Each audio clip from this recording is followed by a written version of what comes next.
Oke, Bimanis. Betul? Ya. Ayo ta.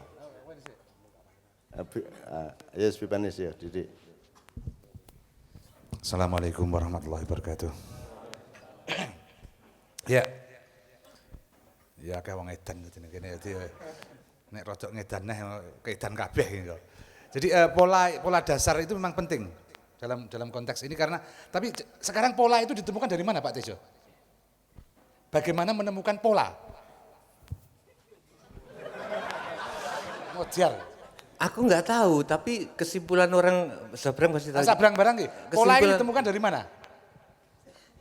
Jadi misalkan kesimpulan orang-orang matematik misalkan ya Mas ya, pada luas yang sama atau bidang yang sama, maka luas permukaan yang paling sangat mungkin adalah dalam bentuk lingkaran atau dalam bentuk bola. Jadi ini ono bidang yang sama, terus misalnya di tiga kotak. Nah, luas yang paling minim itu kalau bidang, kalau ruang lingkaran, teman matematik kan. Kalau bidang lingkaran. Terus ternyata di alam itu anjing atau apa melungker tanpa ada yang ngajari kan supaya luas permukaannya terus sabun gelembung sabun niku sret dientek dalam bentuk lingkaran untuk memperkecil permukaannya. Jadi loh bulatan itu kenapa itu mungkin pola-pola ternyata di alam Menemukannya pola itu.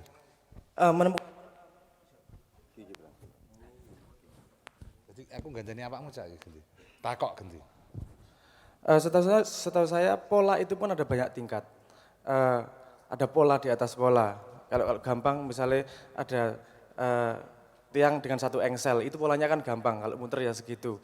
Pola dengan dua engsel, itu polanya lebih ruwet lagi karena dia ada variabel banyak di situ. Cara menemukan pola bisa observasi, bisa hipotesis yang dibuktikan.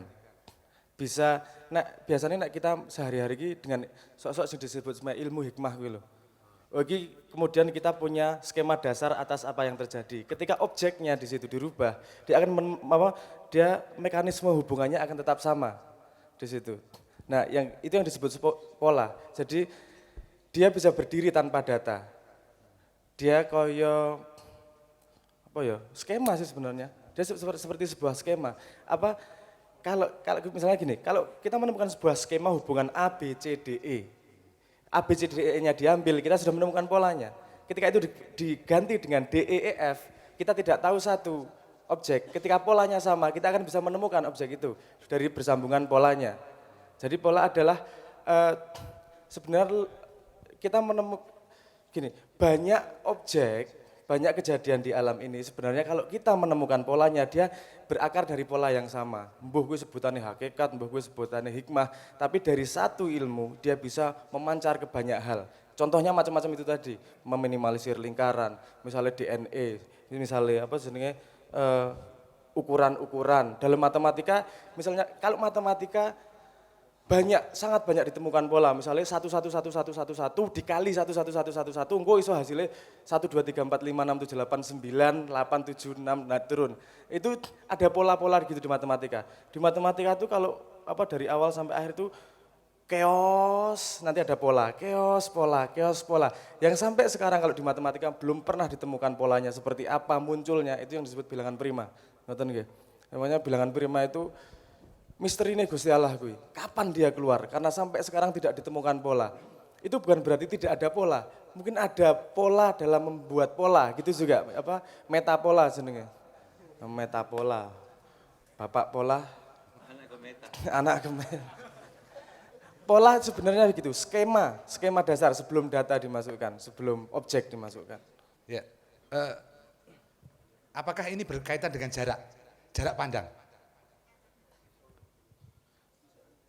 Untuk menemukan. Jadi nanti dulu, supaya kita juga semuanya bisa paham ya. Ketika Anda di dalam air terjun, Anda menemukan chaos. Enggak ada kecepatannya, volumenya, macam-macam kan itu beragam itu. Tapi ketika Anda, dan itu menjadi kacau, artinya tidak ada keindahan di situ. Tapi ketika Anda 100 meter misalnya dari, indah ternyata, ada pola tertentu. Jadi semakin jarak itu semakin jauh, semakin pola itu terlihat semuanya. Semakin dekat, semakin kita kehilangan pola. Begini juga, pola tidak bisa dilihat pada satu subjek. Tidak hanya satu subjek, tidak hanya bisa melahirkan satu pola. Karena sudut pandang yang melihat, jarak pandang yang melihat, dan resolusi yang melihat akan menemukan pola sendiri yang berbeda. Kalau pengetahuannya tidak cukup untuk merangkum sebuah pola, dia tidak akan menemukan pola. Pola akan ditemukan ketika komponen pengetahuannya cukup di situ. Kalau bola kita lempar ke sana, ketika kita tahu tahanan udaranya, kita tahu tensil, kelihatan benda yang dilempar dan segala macam gravitasinya, variasinya, magnetisnya seberapa. Kalau semua komponennya dilihat, kita akan bisa menemukan pola. Efek dari menemukan pola adalah kita bisa memprediksi apa yang akan terjadi. Dan itu berhubungan persis dengan jumlah pengetahuan yang kita miliki. Kalau kita pengetahuan pola itu lingkarannya di luar dari pengetahuan yang kita miliki, kita tidak akan menemukan pola. Kita hanya akan menemukan tren, tendensi. Belum sampai ke pola. Ya, jadi artinya yang saya ingin tegaskan itu artinya, ya pasti ya, ada banyak sebelumnya, ada banyak pengetahuan, ada banyak. Tapi ketika orang di dalam situasi, itu orang kehilangan pola kadang-kadang ketika di dalam. Jadi untuk menemukan pola itu orang harus keluar dari situasi yang mengambil jarak. Tentu saja ada yang Anda katakan tadi, iya, tapi jarak itu menjadi sangat penting. Itu kalau dalam proses menemukan pola yang disebut mereduksi variabel. Kalau kita keluar dari apa yang terjadi, variabelnya berkurang satu. Kita pastikan bahwa kita bukan variabel dari apa yang terjadi. Maka memang akan lebih mudah menemukan pola ketika variabelnya diperkecil. Ya, artinya ya, kalau kita mau mencari hikmah itu kan mengambil jarak dari hidup kita sendiri, kita pun harus keluar. Artinya kita menjadi sesuatu yang di luar itu semua. Artinya kalau kita lihat dari sisi itu yang disebut yang thabithah mungkin. Pola-pola dasar yang disebut Ibnu Arabi. Ada pola-pola dasar dalam penciptaan. Thawabit itu ya. Itu yang diciptakan Allah kalau menurut Ibnu Arabi memang berpola-pola. Dan itu polanya ada beberapa pola sebenarnya. Yang mestinya kalau kapan-kapan kita bahas itu ya. Jadi pola-pola itu akan menentukan jarak pandang kita, cara pandang kita, juga sikap kita di dalam ketika kita beraksi di dalamnya. Jadi kemampuan itu kalau Jawa jadi rasa itu. Rasa itu kan bagian terdalam dari hati. Kalau tidak salah saya rasa itu sir itu bagian terdalam. Yang dia di luar artinya enggak lagi berpikir, enggak lagi merasakan dalam arti biasa. Enggak lagi bertindak berdasarkan pengetahuan yang ada bahkan pengetahuannya sendiri dinegasikan. Sehingga dulu saya pernah ada seorang, mungkin dikatakan gila kalau orang-orang ini, dia mengatakan setiap hari saya baru. Setiap hari ini saya baru. Ini mungkin matematika yang hiper, meta hiper gitu. Jadi dia justru pengetahuannya dinegasikan, polanya sendiri ditolak sendiri. Dan itu menjadi pola baru. Jadi bagaimana kita, umat Islam selama ini kan, tadi contoh tentang kaget tentang, jadi kaget misalnya, karena kita terpola kan, kaget ketika ada orang baca Quran dengan langgam Jawa. Padahal kalau kita tanya nggak usah pakai fikih, nggak usah pakai hadis atau apapun, Quran ini pentingnya apa? Yang paling utama dari Quran ini apa? Maknanya sampai kan?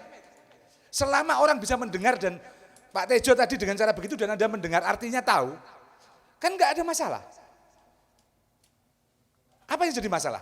Kan Quran itu untuk disampaikan pada manusia, caranya bagaimana terserah. Ya ada syarat teknis ya, ada syarat teknis tajwid, gitu. Kemudian bagaimana kita, ya ada syarat-syarat makhrajnya, itu kan syarat-syarat teknis. Tapi di luar itu kan sebenarnya maknanya sampai apa enggak? Jadi sebenarnya saya kemarin sedang mencoba mengumpulkan pola juga, pola perkembangan Islamisasi di Nusantara. Saya melihat ada 3 pola itu. Pola itu dimulai zaman Wali Songo pertama, yang kedua itu zaman setelah Diponegoro, yang ketiga itu setelah 1980-an. Ada fenomen jilbab itu. Dan itu berbeda-beda satu sama lain. Yang pertama itu sangat percaya diri, sangat berdaulat, sangat mandiri. Sehingga tidak khawatir Islam hancur meskipun dia menyerap tradisi yang ada. Ini masalah kedaulatan, masalah kemandirian. Orang yang percaya diri tidak mungkin takut kalau agama Allah rusak karena yang menjamin Allah sendiri. Dia berani menggarap tradisi-tradisi yang ada. Dia menulis waktu itu wali-wali menulis dalam tulisan Jawa. Periode kedua, pola kedua muncul setelah Diponegoro. Di mana antara ini ada yang kecil-kecil ya, tapi saya nggak ngomong yang kejadian kecil-kecil, tapi pola besarnya. Di mana antara keraton dengan pesantren mulai pecah. Pesantren menjadi kerajaan-kerajaan kecil yang semakin eksklusif dan jauh dan ada jarak. Warisan-warisan dari gelombang pertama Islam, wayang misalnya, mulai ditolak. Tulisan Jawa misalnya, mulai ditolak menjadi pegon, walaupun pegon kemudian menjadi tradisi baru ya. Itu terus bergerak dan gelombang kedua ini melahirkan NU dan Muhammadiyah di tahun 1900 awal. Semangatnya sama. Artinya semakin dia kemandiriannya berkurang. Tahun 80-an itu anak-anak muda yang pengetahuan agamanya berkurang, sedikit, 0, mencoba secara politik dan kultural mencoba mencari identitas dan mencari identitas Islam waktu itu. Hasilnya kemandiriannya semakin hilang, yang muncul justru semangat global yang menghasilkan sekarang apa yang disebut terorisme itu. Jadi trans-Islam, transnasional yang sangat kuat. Nah, 3 periode ini saling menegasikan satu sama lain. Yang sekarang terjadi ini sebenarnya adalah bagaimana orang-orang dari gelombang ketiga menolak cara berislam gelombang pertama. Cara Quran baca itu macam-macam, itu kan cara gelombang pertama. Monggo, kita kembangkan bersama-sama. Tapi gelombang kedua sudah mengambil jarak sebenarnya. Gelombang ketiga malah menolak. Menjadi Arabisasi kalau istilah sekarang. Jadi mungkin ini pola-pola yang ketika saya baca sejarah dan sebagainya, itu salah satu contoh pola yang saya temukan.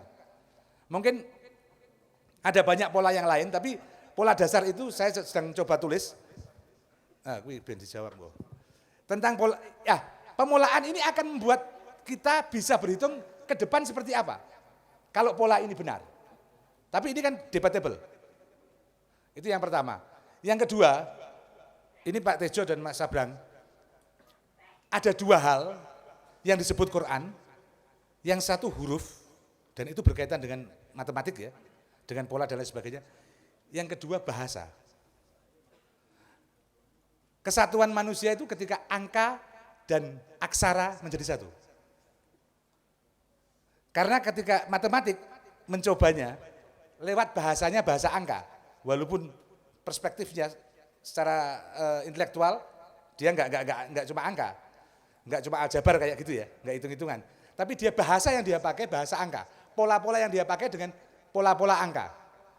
Padahal manusia itu lengkapnya 2, angka dan aksara. Sehingga kalau dalam hitungan orang-orang arif dulu, kenapa kok Anda baca Fatihah kok 3 kali? Kenapa 7 kali? Itu kan perkawinan antara aksara dengan angka. Anda baca asma Allah berapa kali? Itu kan angka dan bahasa, dan itu akan menciptakan realitas baru, pola baru. Jadi mungkin ini yang juga kita bisa lebih pahami lebih lagi. Artinya bahwa bahasa belum tentu persepsi. Bahasa juga bisa sangat murni, sangat tanpa persepsi. Tapi hanya Allah yang bisa tanpa persepsi. di luar Allah pasti melibatkan persepsi. Ketika Anda duduk di matahari, maka Anda tidak terkena siang dan malam. Tapi apakah kita bisa duduk di matahari? Sementara kita di luar matahari, maka kita tetap merasakan panas dan dingin. Dan itu persepsi. Mungkin itu. Wallahu muwaffiq ala aqwamit thoriq. Wassalamualaikum warahmatullahi wabarakatuh.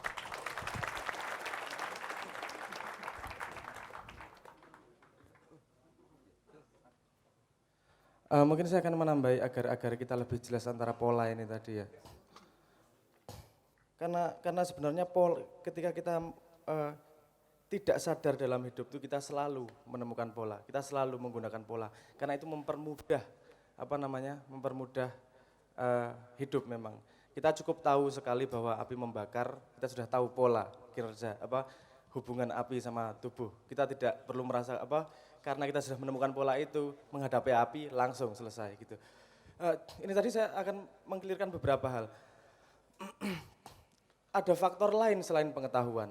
Ini bukan hanya masalah pola, itu bukan hanya masalah pengetahuan. Ada beda antara pengetahuan dan pemahaman. Kenapa kita butuh pengetahuan bahasa? Itu karena ada kebutuhan kita menyampaikan kepada orang lain, berkomunikasi, berdiskusi tentang gagasan. Kalau masalah pemahaman, itu sebenarnya tidak membutuhkan bahasa atau tidak membutuhkan angka sama sekali. Karena paham ya paham, selesai. Dan pengetahuan dan seni itu hal yang sama menurut saya sebenarnya. Cuman masalahnya begini, kalau pengetahuan kita kita melihat sebuah objek dengan cara berpikir seri, detail, titik, karena ini akibatnya ini, karena ini akibatnya ini, karena ini akibatnya ini. Dengan begitu kita akan sangat susah menemukan jangkar pola sebenarnya. Itu cara lanjutan. Yang nomor satu harus dilakukan adalah dengan seni. Apa itu seni? Seni adalah ketika banyak jejaring informasi masuk, kita tidak satu demi satu melihatnya. Tapi kita merasakannya karena otak kognitif cuma punya satu garis. Cuman kita konsentrasi bisa cuma satu, tidak bisa konsentrasi dua. Makanya contohnya begini, kalau ini beda antara pengetahuan dan pemahaman. Ada orang tepuk tangan di sebelah sana, pak. Kita tahu dari sana, kita paham ini datang dari sebelah kanan. Tapi kita tidak tahu kenapa kita tidak tahu kenapa kita tahu datang dari sebelah kanan. Pengetahuan mengatakan bahwa gelombang udara masuk ke kuping kanan berapa milisecond lebih cepat daripada masuk ke kuping kiri. Itu pengetahuan membuat kita tahu sebabnya kenapa, sehingga kita bisa berkomunikasi sama orang.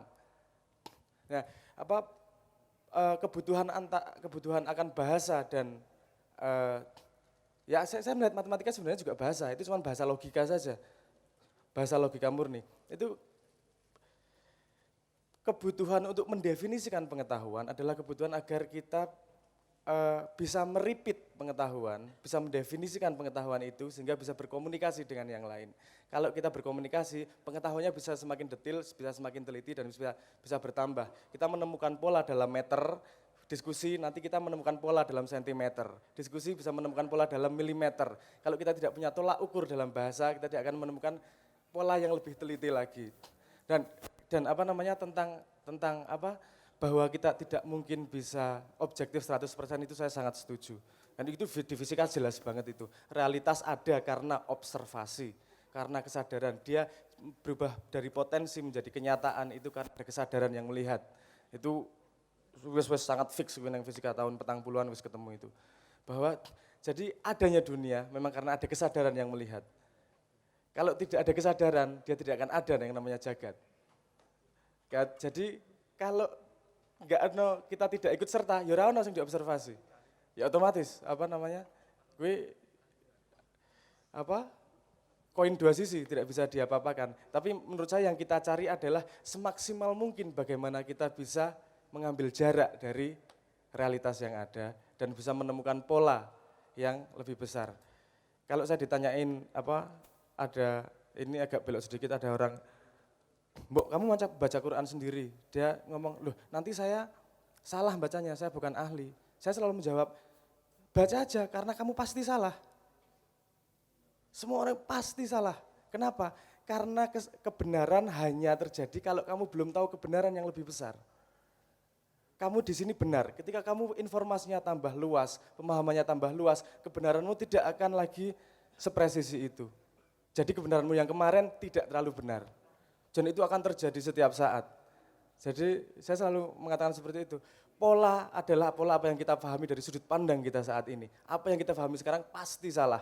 Karena kita belum tahu kebenaran yang lebih besar. Paling itu ya respon saya. Matur nuwun. Oke, teman-teman sekalian, kita masih punya waktu, tapi sekarang saya persilakan Leto menyiapkan eksplorasi Kiai Kanjeng untuk nurusin bulan yang kemarin. Tapi saya sambung begini, jadi yang pertama saya berdoa kepada Allah mudah-mudahan rapat MUI itu kayak gini nih. Asik kan? Ya, itu yang namanya kafah ya. Jadi firman Allah tidak hanya berupa kata-kata yang disusun menjadi Al-Quran. Firman Allah adalah segala sesuatu yang manusia bisa mempersepsinya, apa berupa angin, berupa pola, berupa apa saja. Jadi mudah-mudahan rapat MUI suatu hari kayak gini nih.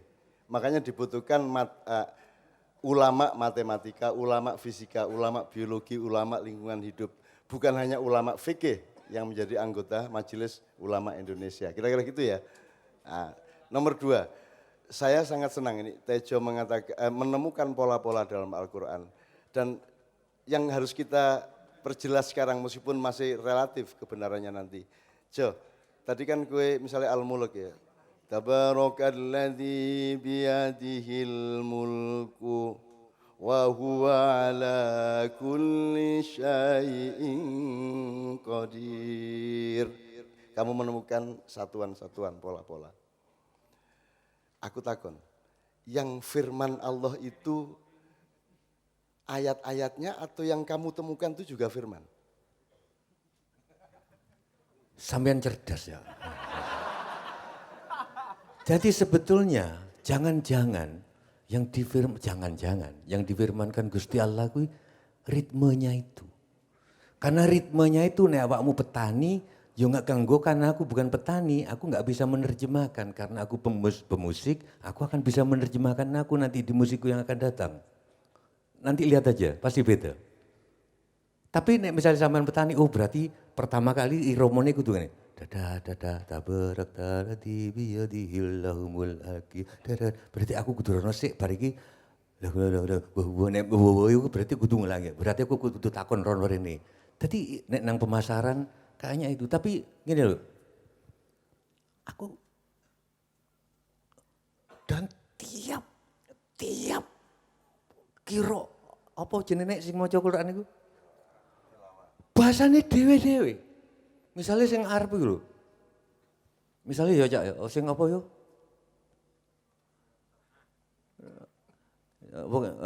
Ala-ala. Bismillahirrahmanirrahim. Nganggo bismillah ya, bismillahirrahmanirrahim. Rabbi gisma rabbika la'la. A'la. Nek kecenderunganku ngono.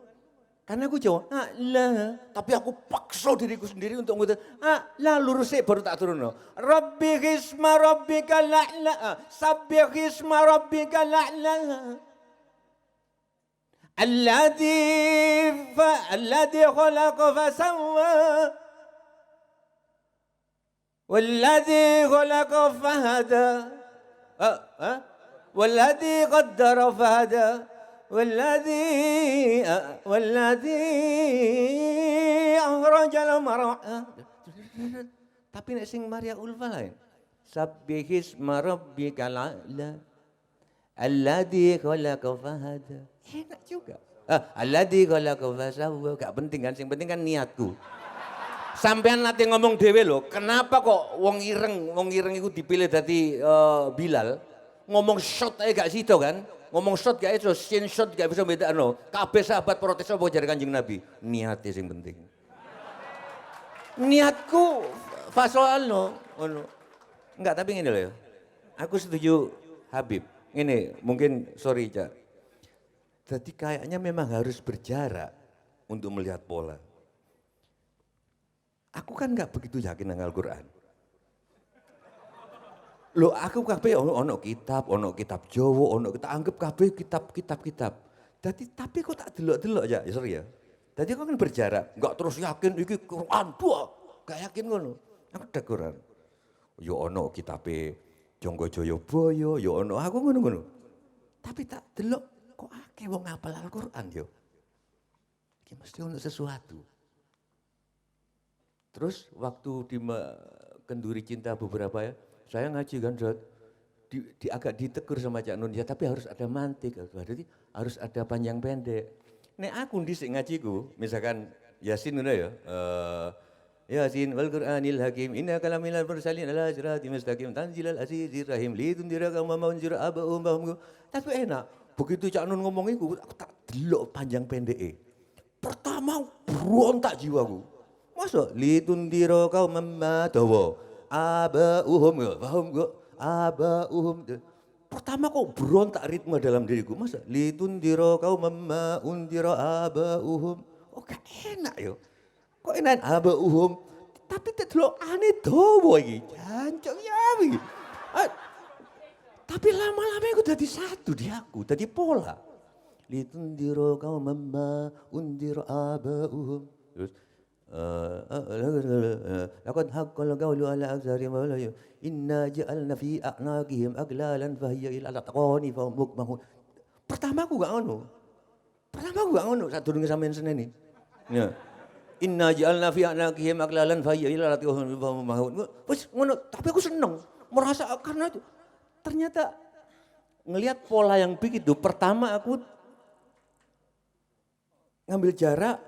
Terus kenapa kok banyak orang apal, berarti ini sesuatu, tapi ternyata jiwaku sendiri pertama memberontak karena bagi aku tadi aneh. Apa sih apa gitu. Tiba ngono ya, jadi itu. Teman-teman, Anda menemukan betapa jujurnya dia kepada Al-Quran, gitu ya. Dan dia benar-benar menemukan Al-Quran dengan menemukan firman Allah yang tidak terdapat di bunyinya maupun di tulisannya.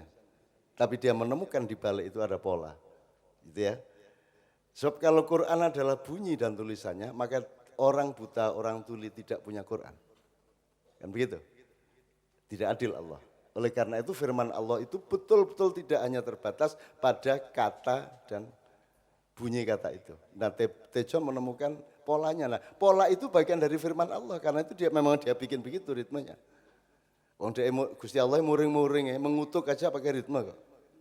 Tabat yada abi ilhabi wa tab ma agna anhu malu wa ma kasab. Kuwi pira kuwi? Berapa itu menunggu.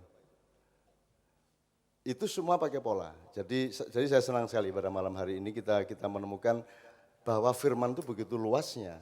Dan itu sebenarnya juga tergantung softwaremu gitu loh. Nek kowe iki ming sound system zaman lawas toa kae ya ming rungon-rungone karo apa jenenge karo suara karo huruf-hurufe. Tapi Tejo menemukan karena kejujuran dia.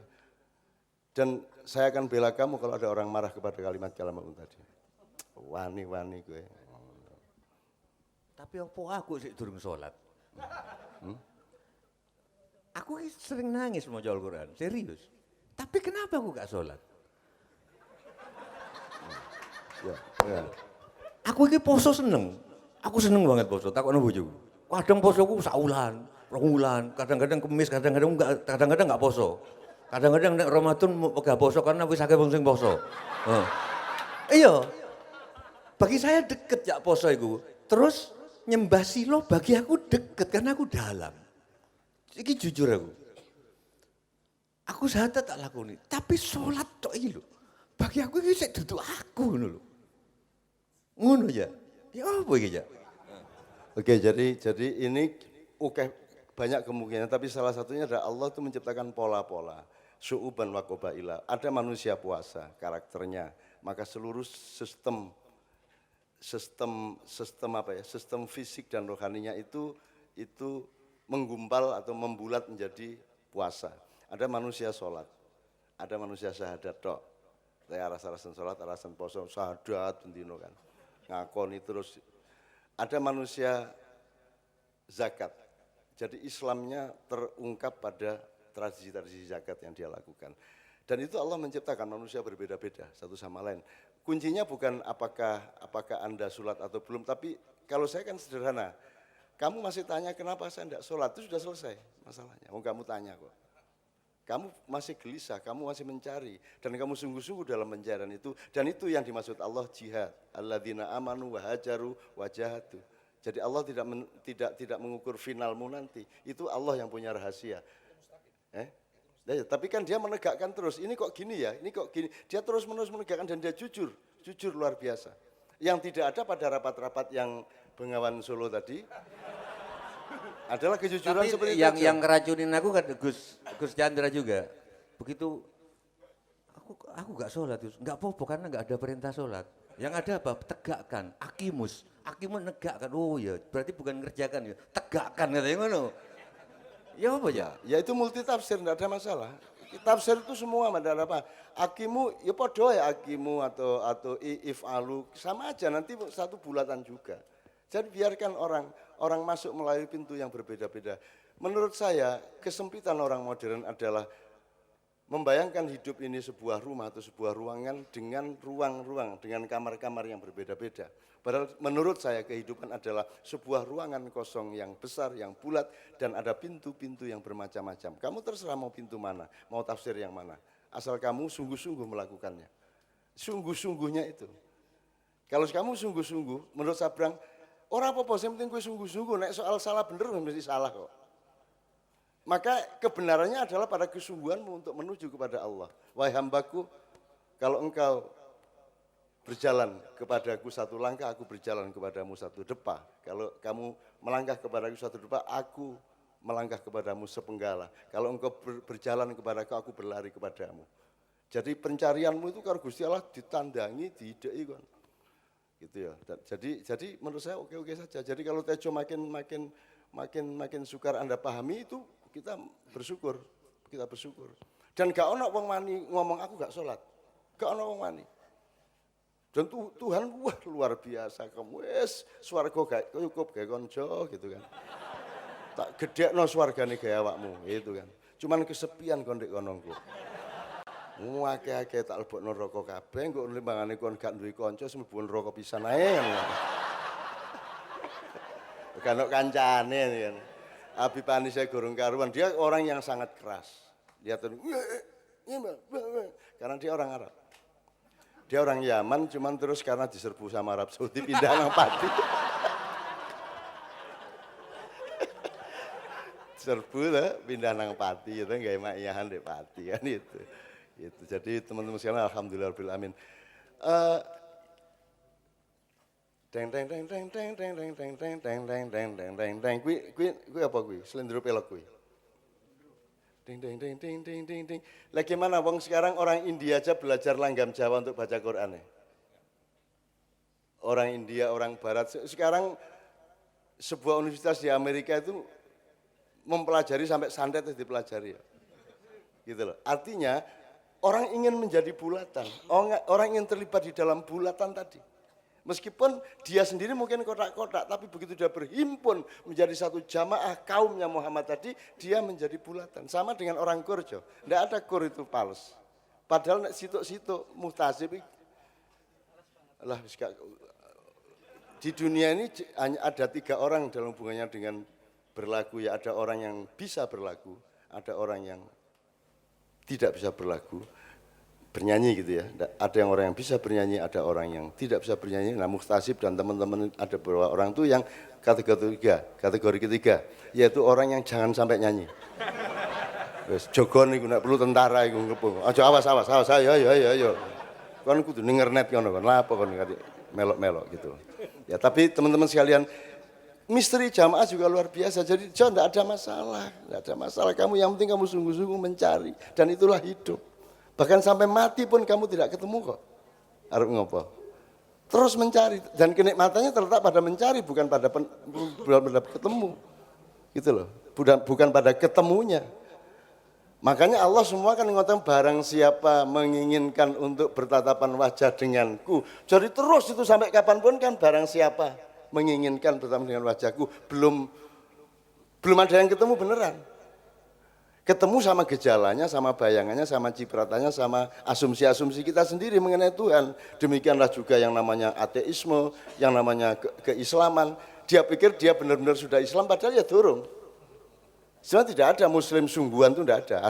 Dalam konteks ini tadi, teman sekalian ya. Oke, ini kita kasih waktu sekarang ke ini ya, tak setel. Dulu pernah saya setelkan ini supaya Pak Muzamil mantep ya.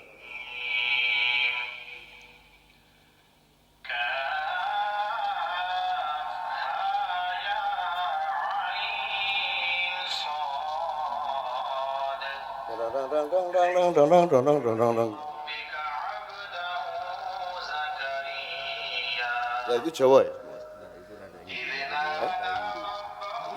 Iya skala Hindu, tetapi notasi Jawa.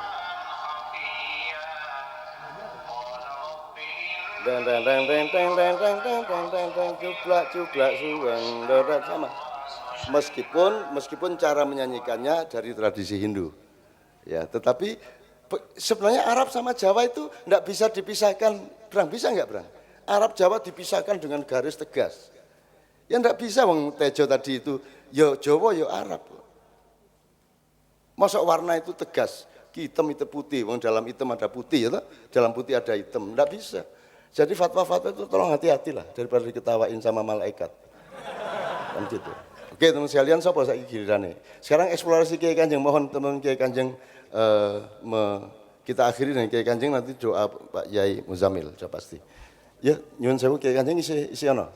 Nyuwun sewu bismillah. Yuk kita akhiri dengan sampean. Eksplorasi mungkin sudah ada beberapa rencana. Ini Kornel ya, mungkin. Ya, Nel. Kowe isin duwe pertanyaan nang Kiai Kanjeng, apa isin duwe? Oh, Dedi. Oke, Dedi Ari.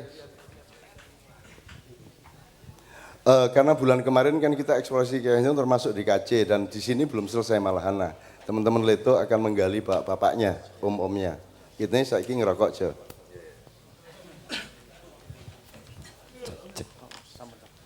Assalamualaikum warahmatullahi wabarakatuh. Bicara soal pola, Kiai Kanjeng, kita kan tahu ya, Kiai Kanjeng itu main di mana-mana, dari mulai pesantren, sekolahan, kantor-kantor, ke dusun-dusun, daerah ekstrim santet, di luar negeri, di mana-mana, di tempat-tempat penting, sampai di tengah hutan. Yang ingin saya tanyakan, peran musik Kiai Kanjeng ini ketika ma'iyah itu bagaimana ke masyarakat? Dijawab dengan jelas, singkat. Yang hubungannya dengan ma'iyah ya? Iya, yang hubungannya dengan itu pola ini nanti monggo ya, ini subjektif saya yang jawab ya. Dari pengamatan saya juga bahwa pola untuk peran musik Kiai Kanjeng untuk ma'iyah itu pola keempat kalau nggak salah. Karena kita ngalami metamorfosa 4 kali, 4 tahap, 4 periode yang saya serap loh ya. Itu musik, saya menyadur dari kata Mas Simon yang waktu di Kenduri Cinta, ketika era ma'iyah ini Kiai Kanjeng seni untuk ritual. Jadi Mas Simon dengan jarak pandangnya, dia orang luar, pasti bukan kita ya, bukan internal kita, menyatakan ketika era ma'iyah ini era musik seni untuk ritual. Itu lahir dari periode Kiai Kanjeng Sepuh. Jadi era tahun 2003. Jadi ada 4 tahap. Mungkin teman-teman Kiai Kanjeng nanti Mas Nevi, Mas Joko, Mas Cicit nambahin kalau ada yang selip-selip atau mungkin saya salah. Periode pertama itu ketika ada era Kadu Muhammad, ditandai dengan kelahiran album Kadu Muhammad. Itu era seni untuk seni. Jadi musik puisi Kadu Muhammad tahun 96. Kemudian era kedua 95 atau 96, saya lupa itu. Era kedua ketika ditandai dengan adanya album Menyorong Rembulan ketika reformasi. Itu era seni untuk sholawat, untuk spiritual ya, untuk religiusitas ya. Kemudian era ketiga ketika musik untuk sosial, masalah-masalah sosial. Itu album yang jelas kita ndak ada, cuma setelah era Kiai Kanjeng mengeluarkan album Praunuh. Dan yang era keempat adalah ketika Maiyah Nusantara dengan ditandai Kiai Kanjeng mengeluarkan album Maiyah Nusantara. Itu masing-masing periode itu ada pola-polanya. Jadi ketika seni untuk musik, ya udah kita saat itu ya performan Kiai Kanjeng pertunjukan. Jadi musik puisi, ada Tombo Hati, tapi Tombo Hati di situ masih esensinya masih puisi, jadi masih pertunjukan. Kemudian era kedua Ilir-ilir Menyorong Rembulan itu sholawat. Nah dari situlah kita mencoba Cak Nun dengan Kiai Kanjeng keliling Indonesia dengan tim yang kecil, karena saat itu reformasi nggak mungkin kita ada pertunjukan besar seperti sekarang, sehingga lahirlah sholawat keliling seluruh Nusantara. Dan itu mengembang sampai pada era kita mengeluarkan Zaman Wis Akhir. Zaman Wis Akhir itu mulai sholawat kita modernisasi, mulai kita kasih band, kita kasih musik yang lengkap.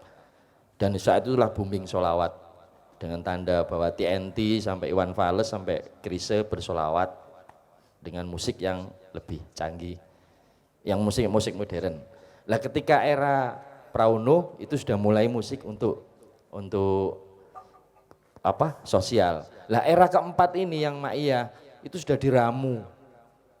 Jadi ada solawat, ada musik, ada solawat, ada wirid, ada apa masalah-masalah sosial yang selalu harapan jamaah itu ada harapan apa? Ada solusi dari apa yang di statementkan oleh Cak Nun.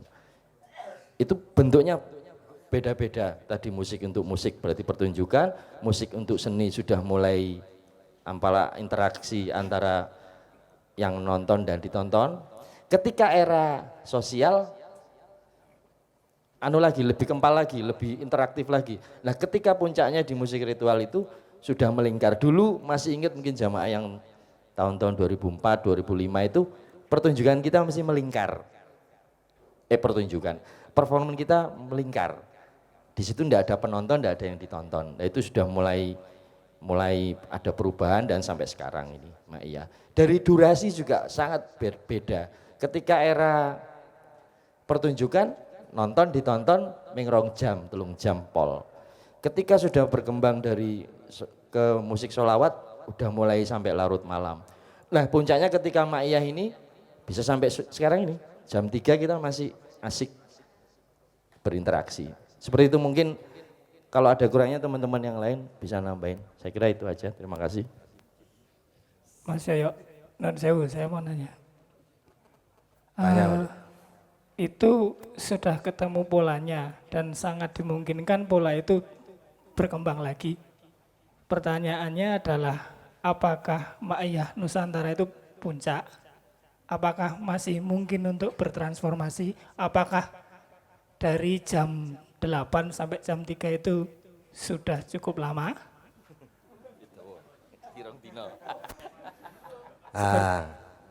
Aku ngewangi. Janjane jawabannya itu seperti Mas Nevi. Sebetulnya itu bukan harus, tapi sebetulnya jawaban masing-masing teman ini pasti akan berbeda-beda. Karena begini, mohon diingat kata-kata dulu Cak Nun ada ngepit karo pit-pitan. Sing siji memang ngepit. Gaweane ngepit, sing siji meng pit-pitan. Sok-sok numpak pit. Nah, konco-konco Kiai Kanjeng ini sebetulnya sekarang sedang melaku ing lelaku. Ning ora melaku. Dadi melaku ning lelaku iki ora sah dibatasi, enggak akan dikotak-kotak seperti pertanyaan Ari. Adakah kemungkinan Nek pertanyaannya adakah kemungkinan? Pasti ada kemungkinan. Jawabannya pasti ada kemungkinan. Wah ora ono, jawabannya ono. Jadi itu tidak bisa di apa? Nek menurut saya tidak bisa dibatasi karena kami sekarang ini posisinya pokoknya melaku. Ngelakoni, melaku. Yus melaku. Tujuannya ngendi ya, seperti pertanyaan Ari, nek saka jam 8 terus jam 3 wis dianggap suwe. Lah ya saiki nek aku saka kasihan tekan kadipiro mlaku, apa ya wis kuwi puncakku mlaku.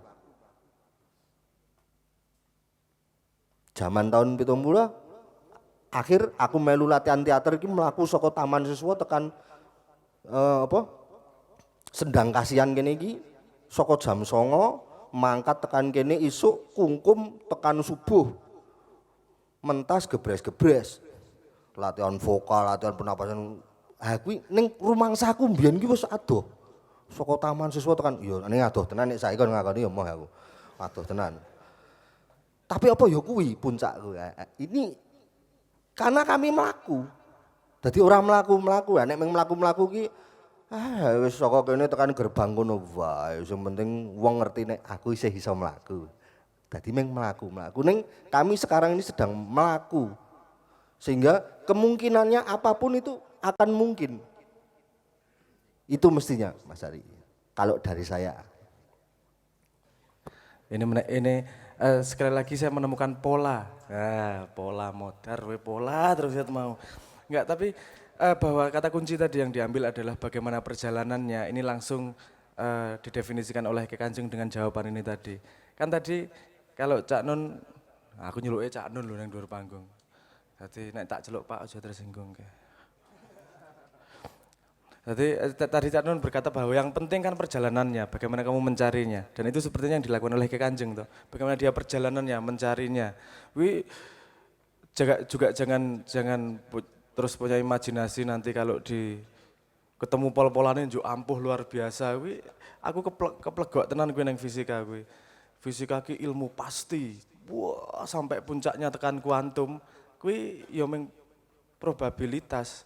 Puncak dari ilmu pasti adalah ketidakpastian dari dunia. Piye kuwi asura kuwi. Jancuk tenan kuwi. Rada melu-melu. Nah, mungkin Mas Patup, Mas Widi ada punya tambahan?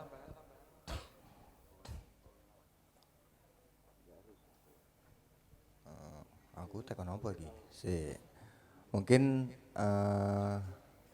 aku pengen nanya iki apa tentang musik-musik etnik yang digarap Kyai Kanjeng.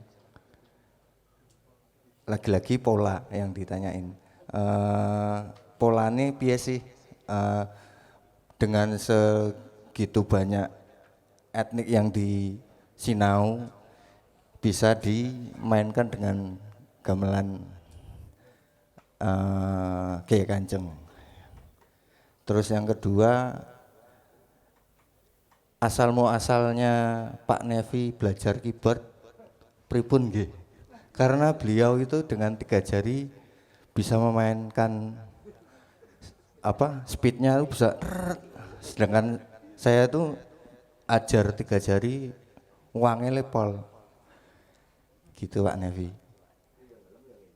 Oh enggak Pak Nevi, tenan nek ini tenan nek iki. 3 aja ampuh, apalagi 10 itu 4 jari. 4 jari. Oh 4 jari. Oh 4 jari. 3 sama 1 katanya Mas Yoyo.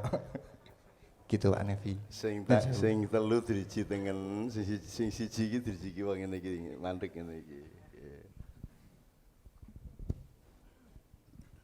Ya mungkin yang dikatakan ampuh karena tadi itu diriji telu atau diriji itu. Keistimewaannya ya hanya itu. Padahal sebetulnya saya tidak berani mengatakan bahwa saya itu bisa main keyboard. Saya penting ngerti akord ini itu aja. Jadi tidak bisa dikategorikan saya pemain keyboard.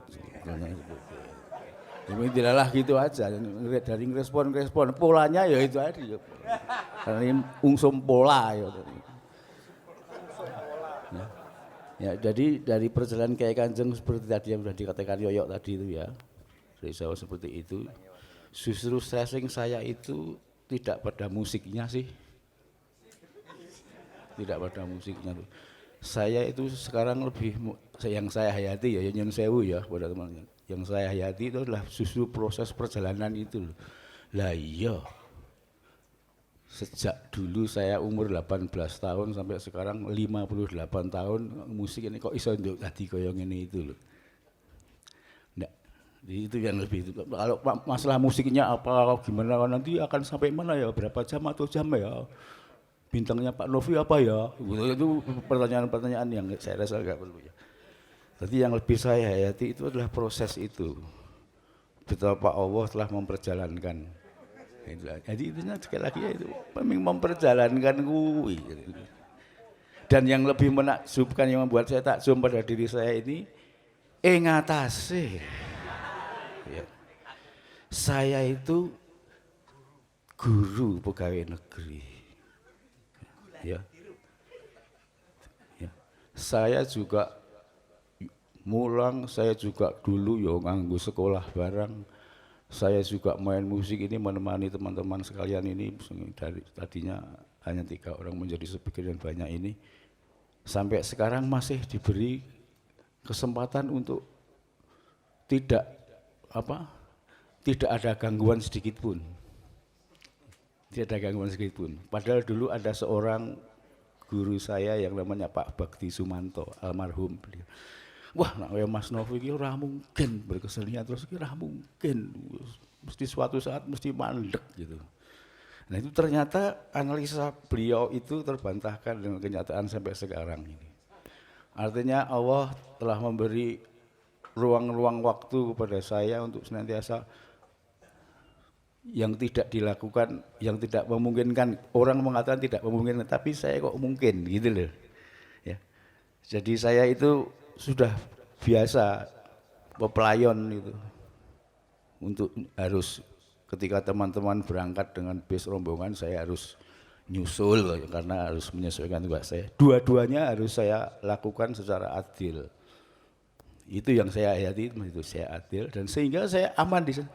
Di sana saya juga tidak dicap sebagai orang pembolos. Ya. Anak didik saya juga alhamdulillah tidak mengecap saya sebagai orang yang terlalu membolos karena saya aman itu. Biasa itu dari panggung turun panggung langsung ngebis langsung masuk kelas. Ya, diulang 10 menit langsung ke kamar mandi adus, saya ya Pak Guru adus masuk kelas lagi. Itu sudah beratus-ratus kali sejak berbagai macam dulu. Juga yang lebih mentakjubkan lagi ya pono guru SMP pegawai negeri iso keliling dunia selain benua Amerika ya tanpa diketahui oleh instansi, tanpa diketahui. Nah itu mungkin saya punya aji panglimunan barangkali. Ya, aji-aji itu sudah barang tentu dari Allah dan itu yang saya pahami sampai sekarang ini. Ya. Ya mudah-mudahan masih senantiasa diperjalankan dan senantiasa diberi kesehatan itu. Adapun masalah musik, nyun sewu, nyun preso sama teman-teman yang lain yang lebih mumpuni dalam bidang musik baik secara teori maupun secara adapun kenyataannya kan sudah sebagaimana yang kalian ketahui, adik-adik itu sudah mengetahui ya, bagaimana perangai bapak-bapakmu Kiai Kanjeng ini, bagaimana kontinuitas pentasnya di segala macam saya sudah tahu. Dari kacamata musik formal, Nyun Sewu, saya sendiri kan bukan pemusik, bukan pemusik dalam hal ini orang yang menekuni 100% dalam seni musik atau bukan seorang pemusik formal karena saya tidak pernah sekolah musik, gitu ya. Hanya orang yang diperjalankan melalui seni musik dalam memperjalankan Kiai Kanjeng ini. Demikian, terima kasih.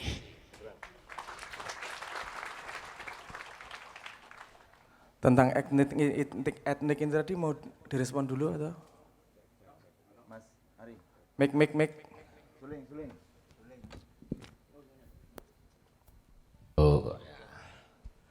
Ya, assalamualaikum warahmatullahi wabarakatuh. Mungkin masalah tentang etis adalah interpretasi sebenarnya yang lebih ditekankan dalam konco-konco yang selama ini. Saya sendiri juga masih menganalisa. Jadi menganalisa dilalai interpretasi dari teman-teman Kiai Kanjeng itu bisa datang dengan sendirinya, mungkin ada berbagai macam-macam, mungkin Cak Nun dengan membawa seperti video-video yang dulunya belum usum internet kuwi Cak Nun wis nduduhke iki lho rek musik ngene iki piye ya apa ki carane ngono kuwi. Nah itu sebenarnya interpretasi. Nah, itu kita berpikir gimana bisa menemukan musik seperti itu. Bukan hasil akhirnya, tetapi proses untuk menggarap bagaimana. Kemudian sebenarnya yang lebih simpel lagi adalah metode. Di sini teman-teman Kiai Kanjeng kita menemukan sebuah metode, barangkali metode baru dalam khasanah musik itu ketoke ya ora ono ning nggon musik yang lain, atau di dalam ilmu musik sebenarnya mungkin tidak ada metode baru. Makanya saya sendiri bisa menggarisbawahi bahwa Kiai Kanjeng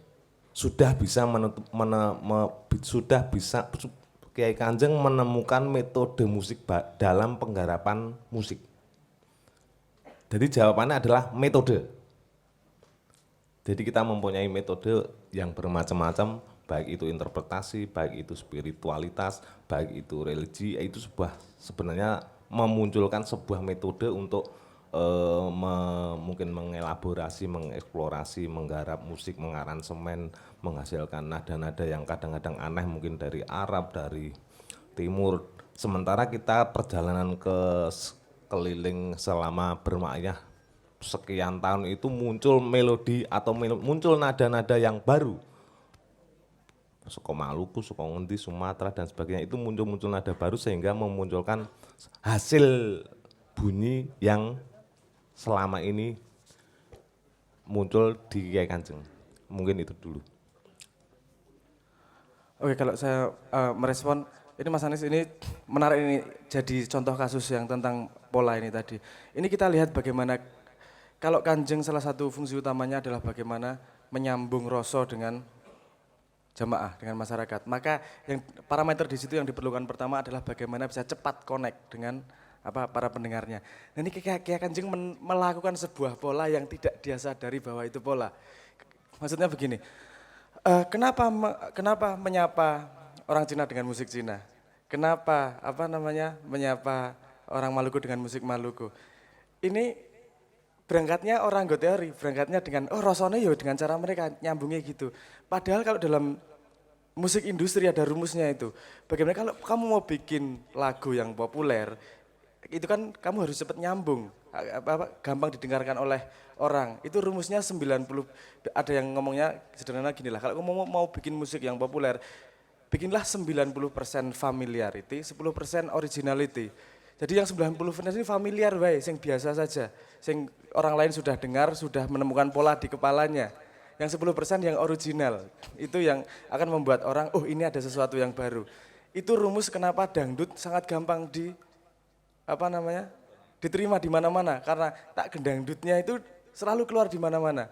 Familiarity-nya, poinnya sudah sangat jauh. Nah, Kiai Kanjeng melakukan pola ini dengan eksplorasi musik-musik etniknya, dengan tujuan menyambung, kan berangkatnya dari tujuannya, bukan dari teorinya. Nek Leto nggawe musik agar lagu, dia berangkat dari teorinya, bukan dari tujuannya. Teorinya 90% familiarity, 10% original. Terus Kiai Kanjeng bahkan satu langkah lebih jauh daripada itu. Kalau musik modern sekarang yang duk, musik sing ajeb-ajeb itu kan sangat mengeksploitasi familiaritas. Bagaimana ketika itu dibunyikan terus, itu tidak lagi menjadi curiosity, tidak menjadi akal pengen tahu mencerna, tapi sudah menjadi rasa karena sudah terprediksi itu bakal keluar terus. Setelah itu sudah ditemukan, kalau itu berjalan terus biasanya menjadi membosankan, kan gitu. Tapi Kiai Kanjeng juga sudah menemukan, misalnya begini, kalau di Buddha, dia kan cuma pakai satu ketukan, tak, tak, tak, tak, tak, itu monoton, 100% familiarity. Tapi 100% familiarity, satu langkah ke depan dia menjadi magis. Kalau mau misalnya musiknya Enya, musiknya beberapa musisi yang menggunakan cara itu sehingga nuansanya lebih magis, dia memanfaatkan itu. Bagaimana familiarity-nya sangat ditekan sampai dia tidak punya orang proses akalnya.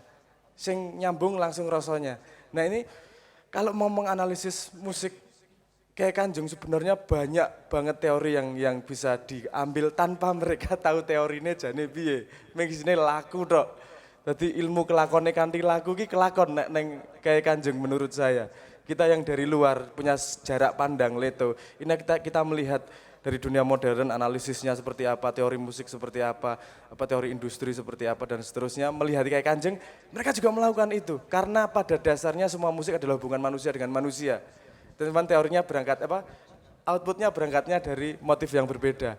Mereka tidak menemukan pola tapi mereka menjalankan pola. Tanpa harus menemukan secara kognitif dulu. Mungkin itu respon saya, matur nuwun. Sebentar ya.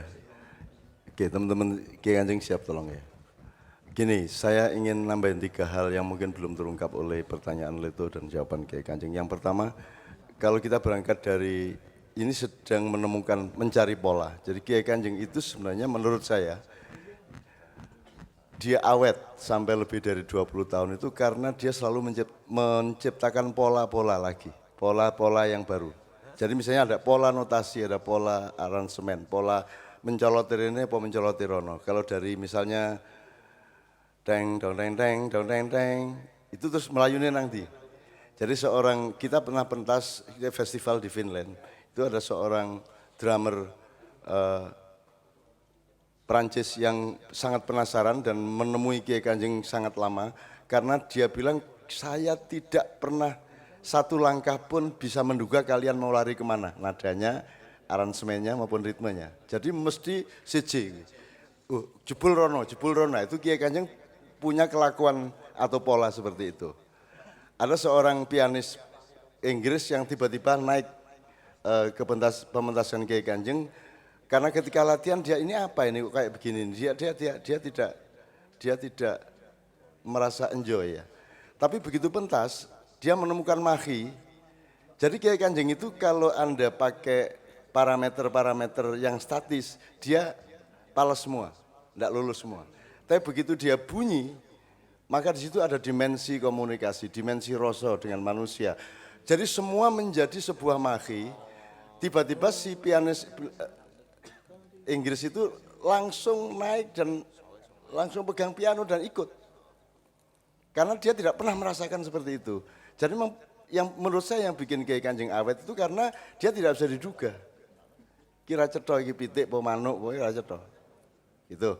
Nah, kalau saya ingin menunjukkan sumber dari penciptaan pola-pola yang selalu baru itu tidak lain kecuali Nevi Budianto. Jadi kelakuannya musik ini kelakuannya Nevi kuwi ra cetha, sok ngene, sok ngono bar kuwi mencolot rono.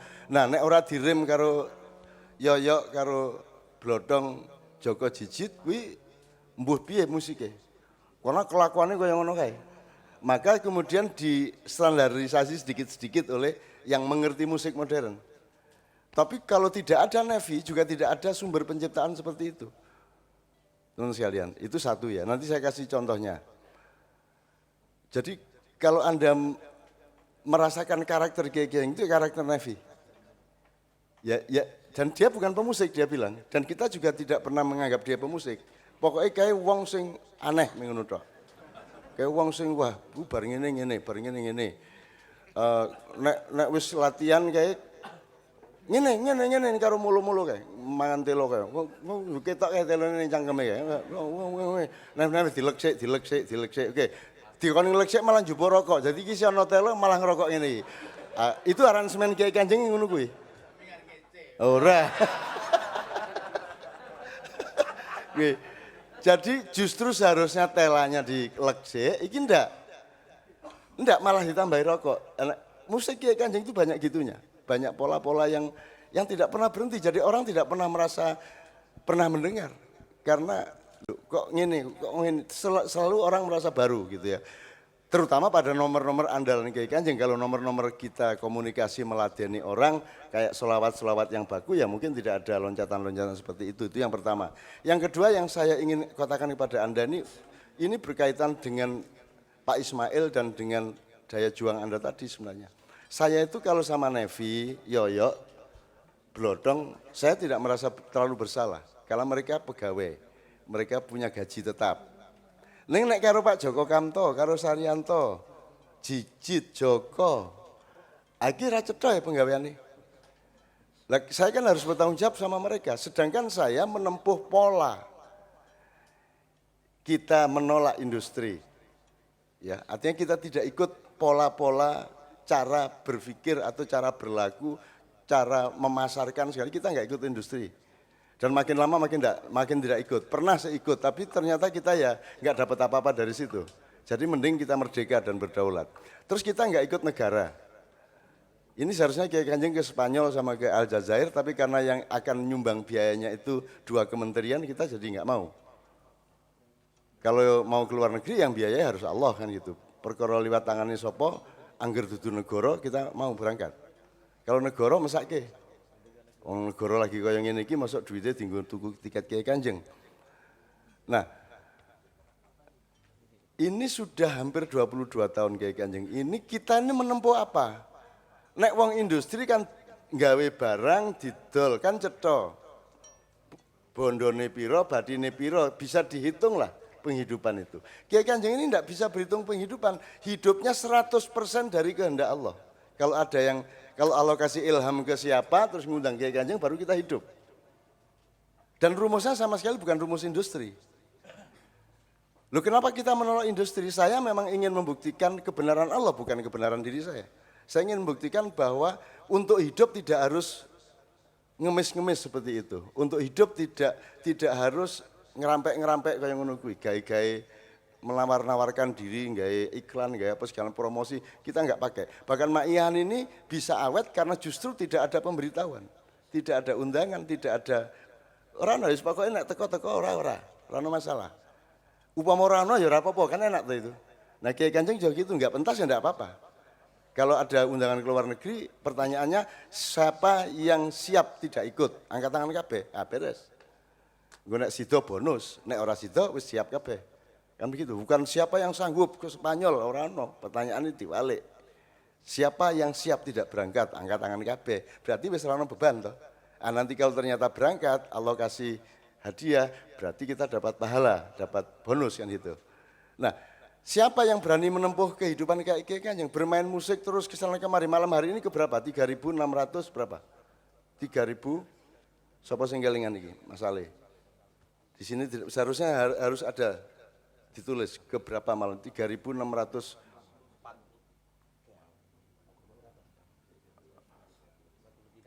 ya 3.600 sekian lah. Itu menurut saya juga enggak benar karena menurut saya lebih banyak dari itu, belum lagi yang saya sendiri. Jadi itu siapa yang menentukan, siapa yang kita enggak punya sponsor. Bahkan sponsor itu gojek-gajek nih arep ngubungi Kiai Kanjeng. Hampir tidak pernah. Gitu loh. Sponsor harus di screening enggak karu-karuan. Terus bagaimana saya menjamin hidupnya anak-anak? Jadi kalau istilahnya Sabrang, kita ini hidup dengan menempuh caranya Allah dan tidak menempuh caranya orang bernegara, orang berindustri. Dengan bertaruh anak raiso mangan, raiso ngombe susu. Dengan bertaruh nyawa kita. Bukan hanya karena belum tentu dapat penghasilan, tetapi karena kita juga mau bertugas ke tempat-tempat yang menurut Dedo tadi, ke tempat-tempat yang rawan kematian. Ngemu kecerek, ngemu jelep. Ketika kita ke Sampit, kita ke Sanggau, itu kan seloro sithik jelep menunggu. Jejit kan harus kena jelep yang piro kowe. Dia berapa kali dia meh almarhum kowe. Dan biasanya gangguannya sebelah kiri. Yo macam-macam gitu misalnya. Ini kita bertaruh. Dan kita ingin membuktikan bahwa Allah itu menjamin, Allah bertanggung jawab, itu kita buktikan Allahnya, bukan sayanya, bukan Kiai Kanjengnya. Kita bukan sedang membuktikan kita benar, yang kita buktikan adalah bahwa Allah berjanji begini, dia akan lakukan. Itu yang disebut diperjalankan oleh Manevi. Kalau kita diperjalankan Allah, Allah tanggung jawab sama kita. Dan ternyata, nganti 20 tahun luweh, Allah bertanggung jawab loh. Ora leren-leren loh Kiai Kanjeng. Ora leren-leren.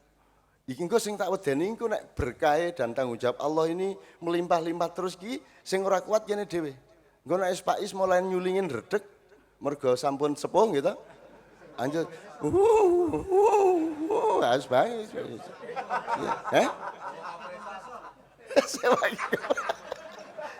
Sewa kompresor. Bajingan caca. Oke. Anak kalau kayak Islamianto, kayak siapa Doni kan masih oke lah, masih muda lah. Isi nom lah. Lah nek kayak Pak Nevi kuwi. Engko saiki anak sesuk wis rada buyutan. Ayo piye kuwi aku ini yang saya khawatirkan satu persatu iki kayak rada mulai pikun ya. Nevi kayak mulai pikun, kayak tak perhatikan satu persatu, beliau tak pacu ayo sehat. Karena saya sudah men-set up dan mohon kepada Allah sejak 25 tahun yang lalu bahwa kalian akan terus pentas sampai kalian tua dan tidak pantas-pentas lagi, tapi masyarakat tidak bisa melihat tidak pantasnya kalian. Karena kalau Anda kekasih Allah, Allah menutupi aib-aibmu. Oh no. Dan kita bertaruh, bertaruhnya kepada nyawa anak kita, nyawa nafkah kita loh. Siapa berani hidup seperti itu? Gitu loh. Kini bertaruh tenanan, gitu loh. Sampai Sabrang saya mulai ngerasake bertaruh itu. Sekarang orang mengatakan Leto sudah mati, jari sopo. Anak Kiai Kanjeng ya nasibnya meh padha karo Kiai Kanjeng. Sekarang dia keliling, misalnya tidak keluar koran dia keliling. Ini baru datang 2 hari yang lalu, mereka hampir 2 minggu ya kalian keliling. Karena punya formula-formula, punya pola-pola yang lebih komprehensif, bukan hanya tanggapan musik, njur nyanyi. Maka Leto tidak pantas dong di televisi njur. Ora mungkin, Sabrang kon ngene-ngene. Ya, langsung tak rata akone anak kowe.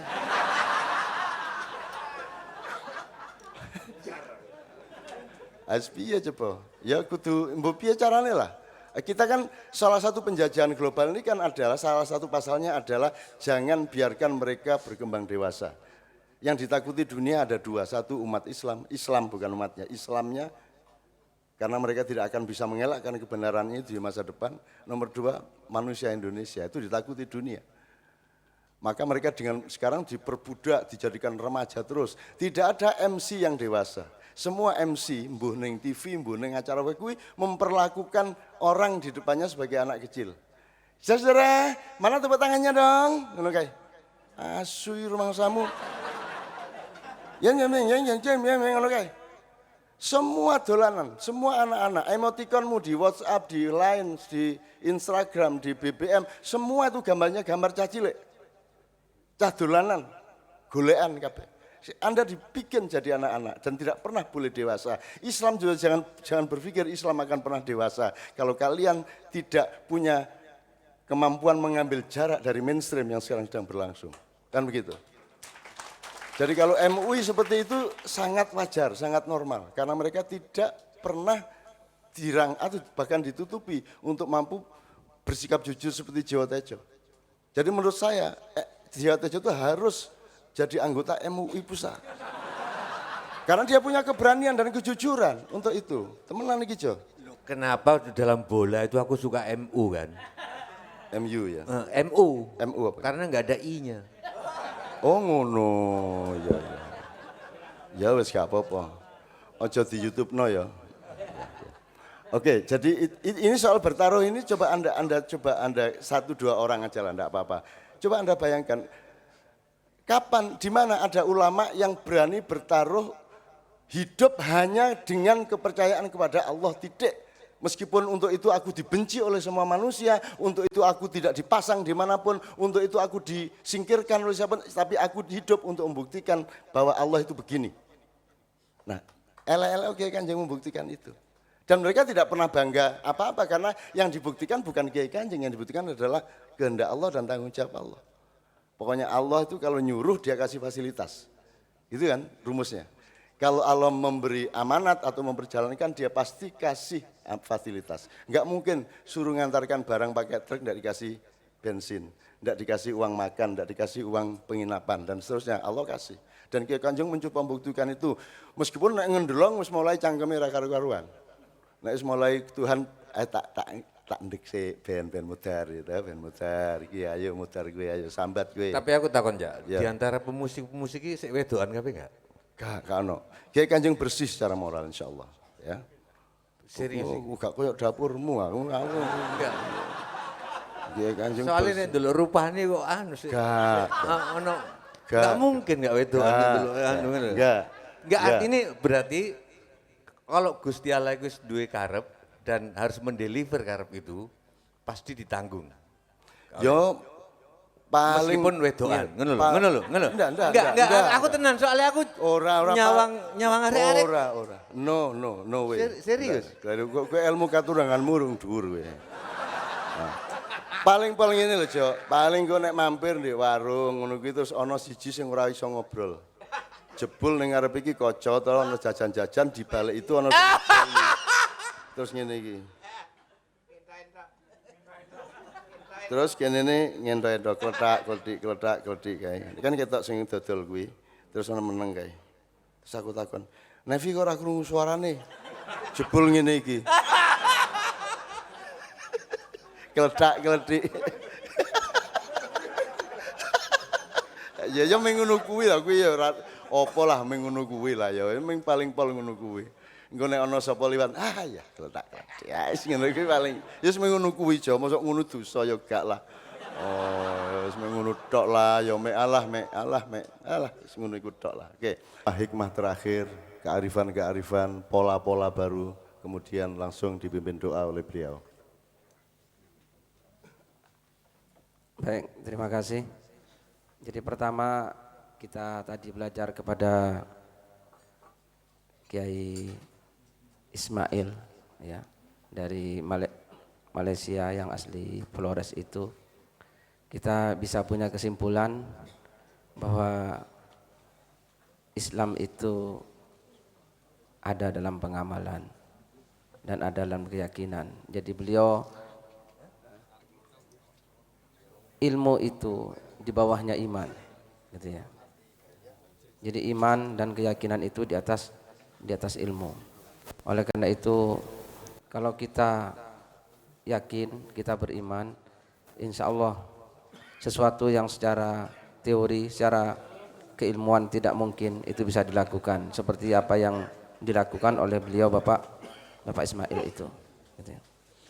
Selanjutnya mungkin itu yang paling penting ya, mari kita ada keberanian, ada keyakinan, itu insya Allah kita bisa melakukan perubahan-perubahan. Selanjutnya juga dari Kiai Kanjeng yang bisa kita ambil pelajaran yaitu adalah keyakinan itu, keyakinan yang kuat kepada Allah Subhanahu wa taala. Nah, yang hari ini kita tidak berdaulat, kita tidak punya percaya diri karena semakin pudarnya keyakinan. Mungkin itu yang Oke, terima kasih Pak Yai Muzammil, tafadhol.